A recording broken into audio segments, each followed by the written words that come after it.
मां महिम तक जब खुद ऐसी घटना के ऊपर चिंता व्यक्त करती हैं, वो व्यक्ति कहीं ना कहीं सरकारी व्यवस्था का हिस्सा बना हुआ पूरी तरीके से आने वाले दिनों में बहुत ज़्यादा नुकसानदायक हो सकता है। मेरे पार्टी के सांसद खुद इस बात का स्पष्टीकरण दे चुके हैं।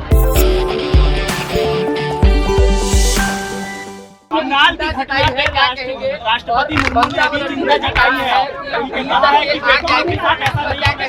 कि नहीं, बिल्कुल ये चिंता का विषय है। और देखिए जिस तरीके से जितनी घिनौनी ये घटना है, जिस तरीके से इस घटना को अंजाम दिया गया, ये मानसिकता दर्शाता है कि किस मानसिकता से ग्रस्त वो व्यक्ति था जिसने इस तरीके से, इस बेरहमी से इस घटना को अंजाम दिया। ऐसे लोगों का सभ्य समाज में कहीं पर भी कोई स्थान नहीं है और इन लोगों के ऊपर सख्त से सख्त कार्रवाई होनी चाहिए। हमारी देश की राष्ट्रपति मां महिम तक जब खुद ऐसी घटना के ऊपर चिंता व्यक्त करती हैं, तो ऐसे में उन सरकारों की जिम्मेदारी बढ़ जाती है जिन सरकारों में इस तरीके की घटना को अंजाम दिया जाता है। और ये भी समझने की ज़रूरत है कि भाई जिस व्यक्ति ने इस घटना को अंजाम दिया, वो व्यक्ति कहीं ना कहीं सरकारी व्यवस्था का हिस्सा बना हुआ था, जिसकी वजह से उसे इजी एक्सेस था सरकारी डिपार्टमेंट्स में आने जाने का। अगर ऐसी व्यवस्था अगर आप किसी व्यक्ति को दे रहे हैं और सरकार का संरक्षण ऐसे व्यक्ति को मिल रहा है, तो ये चिंता की बात है।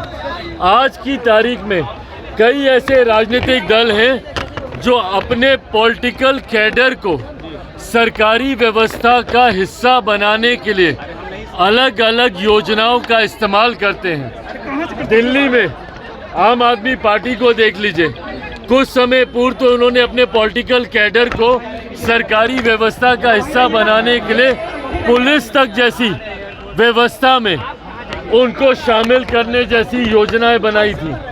ऐसे में जो पॉलिटिकल पार्टी बिना वेरिफिकेशन के अपने पॉलिटिकल कैडर को सरकारी व्यवस्था का हिस्सा बनाती हैं, ये भी चिंता का विषय है। ऐसे में जिस घटना को अंजाम बंगाल में दिया गया, वो भी कहीं ना कहीं पॉलिटिकल कैडर एक सरकारी व्यवस्था का हिस्सा बनने की सोच के साथ ही वो आगे आ रहा था, जो पूरी तरीके से आने वाले दिनों में बहुत ज़्यादा नुकसानदायक हो सकता है। तो पॉलिटिकल पार्टियों को ये भी सोचना चाहिए कि भाई जब आप उनको सरकारी व्यवस्था का आप हिस्सा बना रहे हैं, तो क्या उससे पहले उनका पूरा वेरिफिकेशन किया गया है, और अगर नहीं किया गया तभी ऐसी घटनाओं को अंजाम दिया जाता है। आपके पार्टी में टूट होने वाली है, कई नेता भाजपा के संपर्क में है। कांच की हांडी बार बार नहीं चढ़ती। ये जो सोच ये लोग रखते हैं ना कि भैया बार बार एक ही पैंतरा आजमा लिया जाएगा, मेरे पार्टी के सांसद खुद इस बात का स्पष्टीकरण दे चुके हैं। हर कार्यक्रम में मुझे राष्ट्रीय अध्यक्ष चुने जाने पर भी उन्हीं लोगों की सहमति थी।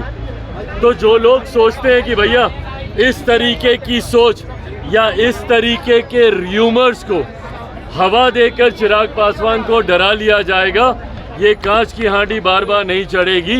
ये जो सोच है, जो मंशा है चिराग पासवान या लोक जनशक्ति पार्टी रामविलास के बढ़ते प्रभाव को इस तरीके के र्यूमर से डरा कर रोक लेने की, विपक्ष की ये सोच कभी धरातल पर नहीं उतरेगी। गांव हो या शहर या सत्ता की लहर, या छीना जा रहा हो अधिकार, आपकी आवाज बन रहा बिहार जोहार।